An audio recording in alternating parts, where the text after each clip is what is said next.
Shalom saudara yang dikasih dalam Tuhan, puji Tuhan. Hari ini kembali lagi saya menyapa setiap umat Tuhan dimanapun Bapak Ibu Saudara berada. Saya bersuka cita untuk dapat kembali menyapa setiap umat Tuhan dan saya berharap setiap kita semua ada dalam hidup dalam kasih karunia Tuhan, ada dalam keberkatan Tuhan, dan tentunya hidup selalu dekat dan intim dengan Tuhan. Sekalipun keadaan hari-hari ini bukanlah keadaan yang mudah untuk kita jalani, ada begitu banyak goncangan demi goncangan. Ada yang mungkin di hari-hari ini sedang menghadapi goncangan keluarga, goncangan rumah tangga, goncangan kesehatan, bahkan ada goncangan ekonomi, pekerjaan, bisnis. Namun kita bersyukur dalam setiap keadaan, dalam situasi apapun kita cuma bisa bilang Tuhan Yesus itu baik. Amin. Kita percaya kebaikan Tuhan tidak dapat dipengaruhi dengan keadaan dan situasi hari-hari ini. Kebaikan Tuhan juga tidak dapat dipengaruhi dengan sikap orang terhadap kita, saudara dikasih dalam Tuhan. Itu sebabnya kita perlu mendasari hidup kita dengan firman Tuhan. Melalui program Bible and Coffee ini, saya kembali mengajak setiap kita umat Tuhan untuk merenungkan firman Tuhan sebelum kita memulai segala sesuatunya. Karena kita percaya langit dan bumi akan berlalu, tetapi firman Tuhan tinggal tetap. Dimanapun Bapak Ibu Saudara berada, saya kembali mengajak setiap umat Tuhan yang sudah terberkati melalui program ini, bagikan kembali, share kembali, sehingga berkat yang kita terima tidak hanya berhenti di kita, tapi juga banyak dinikmati oleh banyak orang, sehingga banyak jiwa dikuatkan hari-hari ini oleh karena apa yang kita bagikan, ya. Puji Tuhan. Mari kita berdoa, kita datang kepada Tuhan. Bapa Surgawi, kami mengucap syukur Tuhan buat setiap anugerah kebaikan Tuhan dalam kehidupan kami. Kami berterima kasih karena hari demi hari Tuhan tolong kami melewati setiap masalah, pergumulan, badai hidup. Kami tahu Tuhan ada dalam hidup kami. Tuhan yang tolong dan bela perkara kami. Saat yang indah kami juga kembali akan merenungkan firman-Mu. Roh Kudus, sampaikan sesuatu bagi kami. Celikan setiap hati nurani kami sehingga ketika kami mendengarkan firman-Mu kami mengerti dan kebenaran itu yang memerdekakan kami. Dalam nama Yesus Kristus Tuhan kami berdoa. Haleluya. Amin, amin. Puji Tuhan. Saudara dikasih dalam Tuhan, setiap kali Tuhan Yesus menyembuhkan seorang yang sakit atau kerasukan setan, ya kan? Setiap kali dalam pelayanannya, selalu Yesus berkata, dosamu sudah diampuni. Tatkala menyembuhkan orang sakit, Yesus selalu bilang dosamu sudah diampuni, pergi dan janganlah berbuat dosa lagi. Atau banyak hal yang Tuhan kerjakan dalam pelayanannya ketika Yesus ada di muka bumi ini. Itu sebabnya dalam perkataan Yesus ini sudah dikasih dalam Tuhan, kita belajar bahwa Yesus berkuasa mengampuni dosa manusia. Itu sebabnya ahli-ahli Taurat, orang-orang Farisi itu marah sekali. Karena mereka tahu hanya Allah yang sanggup mengampuni dosa manusia. Sedangkan Yesus dengan PD-nya gitu ya kan, bilang dosamu sudah diampuni. Dan salah satu peristiwa ini tercatat dalam Matius pasal 9 ayat yang ke-6. Matius 9 ayat yang ke-6, Tuhan Yesus bilang kepada orang-orang Farisi, ahli-ahli Taurat itu bilang begini, tetapi supaya kamu tahu bahwa di dunia ini anak manusia berkuasa. Sama-sama bilang sama saya, Yesus berkuasa. Berkuasa mengampuni dosa. Lalu berkatalah Yesus kepada orang lumpuh itu, bangun, angkatlah tempat tidurmu dan pulanglah ke rumahmu. Saudara yang dikasih dalam Tuhan, itu yang menjadi kebanggaan kita. Apa menjadi kebanggaan kita memiliki Yesus? Karena Yesus berkuasa mengampuni dosa saudara dan saya. Kalau dia berkuasa mengampuni dosa saudara dan saya, itu sebabnya kuasa yang ada di tangan Yesus, itulah yang memampukan kita untuk hidup benar di hadapan Allah. Karena apa? Karena dosa-dosa kita, pelanggaran-pelanggaran kita diampuni, saudara yang dikasih dalam Tuhan. Dan itu yang membuat kita bersyukur punya Tuhan Yesus. Itu sebabnya hari ini saya mengajak setiap kita umat Tuhan. Kalau engkau hari-hari ini mungkin kau merasa hidupmu masih jauh dari Tuhan. Engkau hari-hari ini bukan suatu kebetulan mendengarkan firman Tuhan yang mungkin lewat dan dapat bagian untuk mendengarkan renungan singkat hari ini. Saudara yang dikasih dalam Tuhan, tidak ada dosa yang terlalu merah yang tidak bisa diampuni oleh Tuhan. Ya, tidak ada dosa yang terlalu parah. Kalau andai saja kita mau datang kepada Yesus, maka Dia akan mengampuni dosa kita. Saudara yang dikasih dalam Tuhan, Alkitab katakan dalam Yesaya 1 ayat 18, baiklah kita berperkara.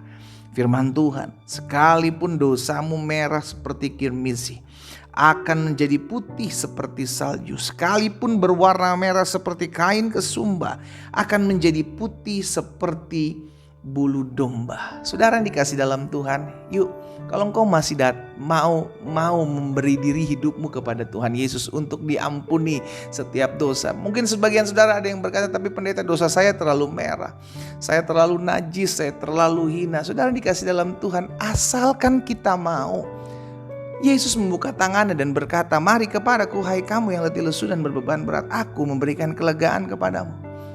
Asalkan kau datang ke pribadi yang tepat, yang sanggup mengampuni dosa-dosa kita manusia, maka engkau diampuni.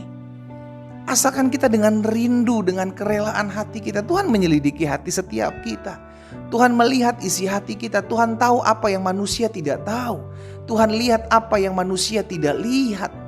Itu sebabnya tidak ada dosa yang tersembunyi di hadapan Tuhan. Sekalipun kau sanggup menyembunyikan dosa itu di hadapan suamimu, di hadapan istrimu, di hadapan anak-anakmu, di hadapan pemimpinmu, di hadapan tempat di mana teman-temanmu bekerja. Engkau sanggup menyembunyikan dosa-dosa itu, tetapi di hadapan Tuhan semua terbuka. Dan hari ini adalah hari kasih karunia. Setiap hari tatkala engkau menyadari hal ini, engkau rindu untuk datang kembali, untuk dipulihkan. Itu adalah hari di mana kasih karunia Tuhan menjumpai setiap kita. Itu sebabnya dimanapun Bapak Ibu Saudara berada, saya ajak setiap kita, selama masih ada kesempatan, selama kita masih diberikan kesempatan bernafas di hari ini, ayo datang sama Tuhan, minta Tuhan ampuni dosa dan pelanggaran saya.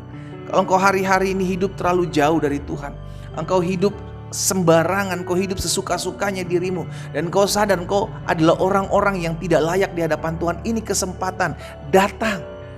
Yesus selalu mau memulihkan setiap kita, dan itulah sebabnya kenapa Yesus datang ke dunia, agar setiap manusia tidak ada yang binasa melainkan beroleh keselamatan. Kita datang sama Tuhan Yesus karena perbuatan baik kita tidak bisa menyelamatkan kita, saudara. Amal kita tidak bisa menyelamatkan kita. Engkau tolong orang, kau bantu orang, tidak bisa menyelamatkanmu, karena upah dosa adalah maut. Setiap dosa harus dibalas dengan maut, kematian kekal.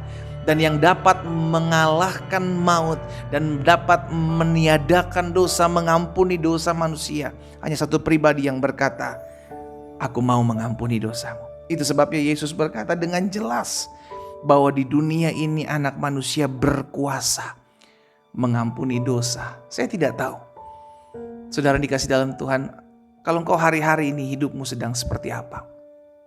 Engkau yang mungkin hari-hari ini menyimpan kepahitan, engkau menyimpan dendam, engkau menyimpan kebencian, datang sama Tuhan. Tuhan lihat hatimu loh. Manusia tidak bisa melihat, tapi Tuhan lihat hatimu. Datang sama Tuhan, minta Tuhan ampuni dosa saya, karena saya sudah menyimpan kepahitan dalam hidup saya. Mungkin selama ini engkau menyimpan dosa yang terselubung, yang tidak pernah diketahui oleh suami, istrimu, anak-anakmu. Tapi hari ini engkau dengarkan firman Tuhan, ayo datang sama Tuhan. Selalu masih ada kesempatan, selama engkau masih ada dan bernafas, itulah kesempatan. Karena saudara dikasih dalam Tuhan, kita tidak pernah tahu kapan Yesus datang. Kita tidak pernah tahu kapan kita akan kembali pulang. Kita gak pernah tahu. Karena syarat untuk mati tidak harus tua, syarat untuk mati tidak harus sakit. Itu sebabnya karena kita tidak pernah tahu, maka berjaga-jagalah. Datang sama Tuhan selagi Tuhan masih membuka tangannya dan memberikan kesempatan bagi kita. Ingatlah, engkau harus datang ke pribadi yang tepat. Dan Yesus sanggup mengampuni. Yesus berkuasa mengampuni dosa manusia. Jika itu adalah dirimu dan kau rindu dipulihkan, kau rindu mengalami penebusan, kau rindu mengalami pengampunan dosa, dan jika itu adalah dirimu, letakkan tangan kananmu di dada. Saya mau berdoa buat saudara secara khusus. Bapa, aku berdoa buat setiap mereka yang hari ini mendengarkan firman Tuhan. Bukan suatu kebetulan, mungkin mereka mendapatkan share dari teman, dari keluarga, dari sahabat. Dan hari ini mereka terketuk hati mereka oleh karena Roh Kudus menjamah hati dan pikiran hidup mereka. Dan mereka rindu untuk datang kembali kepada Yesus. Mereka rindu untuk menerima Engkau, karena Engkaulah ya Tuhan Yesus yang sanggup dan berkuasa mengampuni dosa manusia. Dan hari ini mereka meletakkan tangan kanan mereka di dada. Dan mereka rindu untuk menerima pengampunan. Tuhan, Engkau lihat setiap hati yang terbuka. Engkau lihat setiap hidup yang dipersembahkan. Tuhan, lihat setiap mereka yang secara sadar mengakui dosa dan pelanggaran mereka di hadapan Tuhan. Hari ini di dalam nama Yesus, biarlah kuasa Roh Kudus menjamah masing-masing mereka. Dimanapun mereka berada, hamba berdoa dalam nama Yesus. Kuasa pengampunan itu tetap ada sampai hari ini. Itu sebabnya hamba berdoa, biarlah kasih karunia Tuhan ada bagi mereka. Hamba juga berdoa ya Tuhan, menyerahkan setiap umat-Mu dimanapun mereka mendengarkan firman Tuhan. Biar mereka tetap teguh, tetap kuat menjalani hari-hari hidup ini. Karena hamba percaya Tuhan tidak pernah meninggalkan kami. Kuasa-Mu tetap sama dulu, sekarang, dan sampai selama-lamanya. Hamba berdoa dan hamba ucapkan berkat di dalam nama Tuhan Yesus Kristus. Haleluya. Amin. Mari kita nikmati kopi kita, saudara. Di dunia ini, Yesus berkuasa mengampuni dosa manusia. Karena itu datanglah pada Yesus. Dia mau mengampuni setiap kita. Tuhan Yesus memberkati.